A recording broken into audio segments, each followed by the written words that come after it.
Ladies and gentlemen, this is Commander Robertson here with an update video wishing everyone a Happy New Year. Things are slowly starting to pick up again now that the festive season is coming to a close, and John and I have already started recording the final few episodes of Season 2 of our Space Engineers Into the Unknown series, which I know many of you are looking forward to.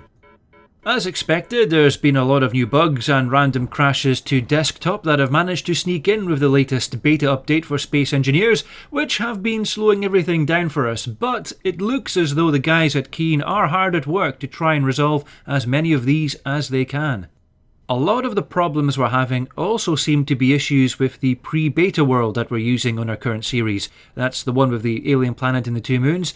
And also with the radar dish from the 3D holographic radar mod, which I've had to temporarily remove from our current world just so that we can run without crashing every time John or I try to leave the vicinity of the Red Mountain base.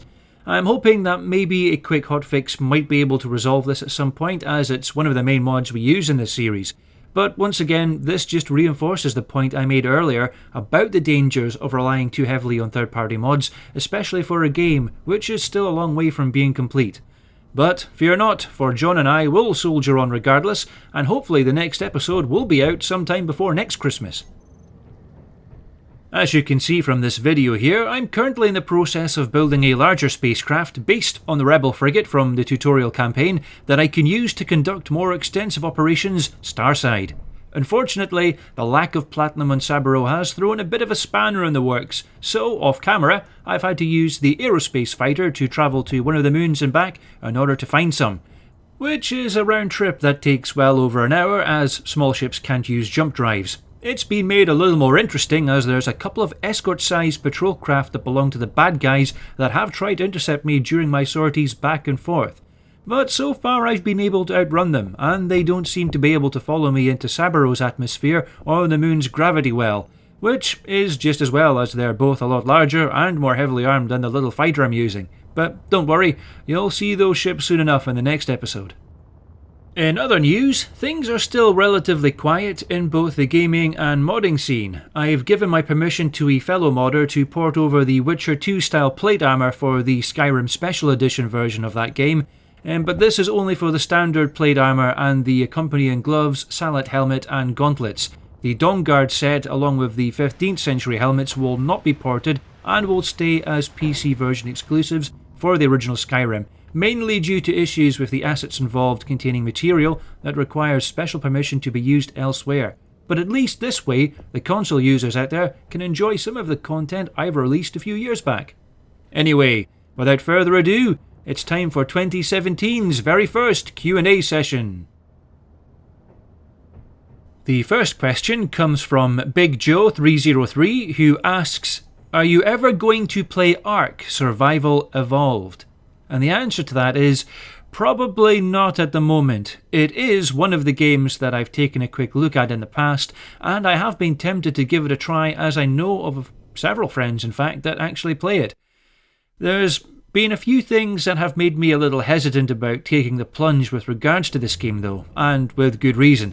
The first thing is that Ark is still considered to be an early access game. Emphasis on the phrase early access. This means that it's still in development, yet the developers have already released paid DLC for content which, according to some people, was already promised to those that backed it once the game came out of early access. This is very much the sort of behaviour that you do not want to encourage in the games industry, and shows a distinct lack of scruples and blatant greed on the part of the developers. They really should have spent their time and effort squashing bugs, fixing the game, and bringing it to final before releasing any paid DLC. The second thing that's put me off is the bad design decisions that have been made recently. Apparently they've implemented a new transfer system for their public servers which basically allows high-level players and their tribes to essentially raid and steamroll other servers with little to no consequences, which has ruined the experience for a lot of people who play more casually or are members just really of smaller tribes that don't play online as often. Sadly, developers making these sorts of decisions brings back too many painful memories of a game my younger brother and I used to play about 10 to 12 years ago called Neocron, which started off being an absolutely amazing game during alpha and beta, but shortly after release the devs messed around with the core gameplay mechanics and essentially ruined it, causing many existing players to cancel their subscriptions and jump ship, which, funnily enough, is very similar to what actually happened with another game called Star Wars Galaxies.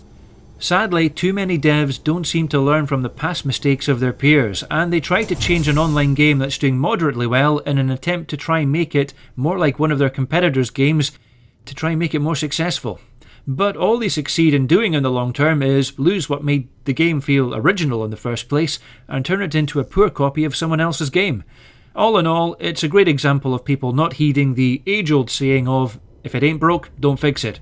Regarding Ark though, I dare say if the devs do get their act together and Ark does suddenly turn around and ends up becoming an incredible game, then I'll certainly consider giving it another look in the future. The next question comes from Tristan B, who asks, why does your Space Engineer Survivor series not have much music outside of the cutscenes? And the answer to that is that this was something that was decided upon back when the series initially began. As explained in a previous video, the series is following a semi-realistic format, or as realistic as we can get in Space Engineers, and most of the time the video you're seeing is the camera footage and computer data displayed on the protagonist's visor and HUD, similar to the found footage method used in movies such as Cloverfield and the Blair Witch Project.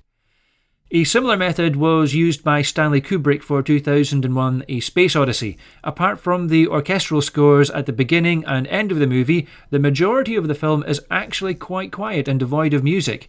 In fact, music would have been very out of place and would have taken away from the tension and atmosphere that director was trying to convey, especially in the scenes where they're working outside of the spaceship, and in particular when David Bowman starts to deactivate HAL 9000. And again, similar to that movie, the protagonist in the Into the Unknown series is essentially all alone in deep space, and the breathing sounds from inside the helmet, especially while floating around in space, helps reinforce that uneasy feeling of isolation, which would have been ruined with the addition of incidental music.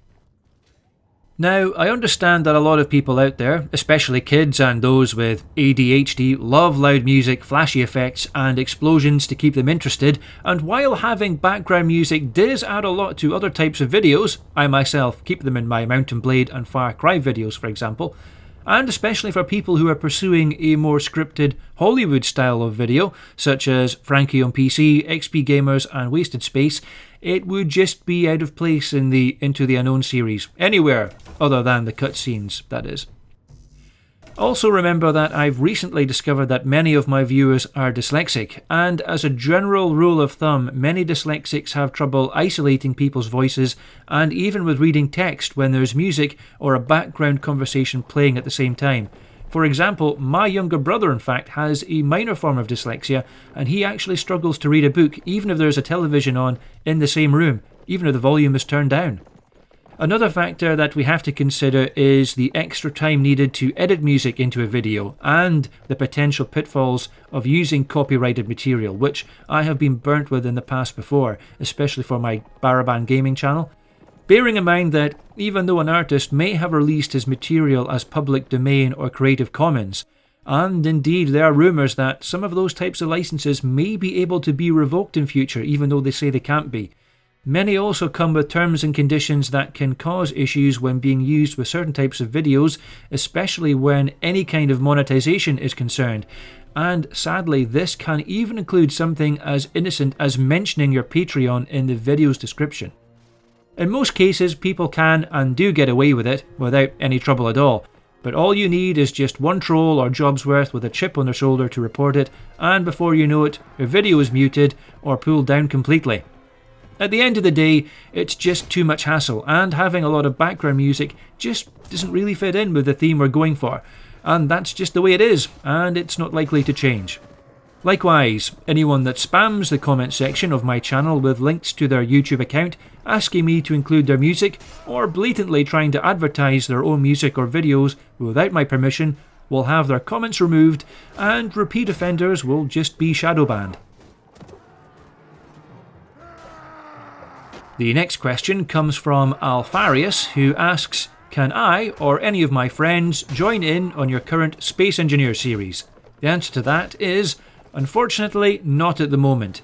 Into the Unknown is something that John and I started just over a year ago, and it's something that we're kind of doing for ourselves. Even though most of the time I'm actually playing a genuine survival game with a few extras thrown in to keep me busy, there are some scripted events and a storyline that we're sticking to. And even though there are several different outcomes that can occur during the series, including how it all ends, that depends on how well I do things, or indeed how badly I screw up.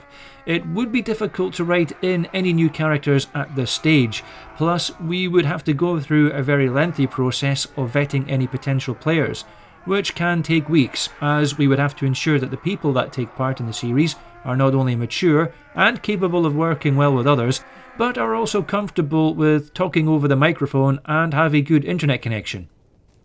However, if I do decide to do another series in the future, Space Engineers or otherwise, then I may very well decide to take on some assistance.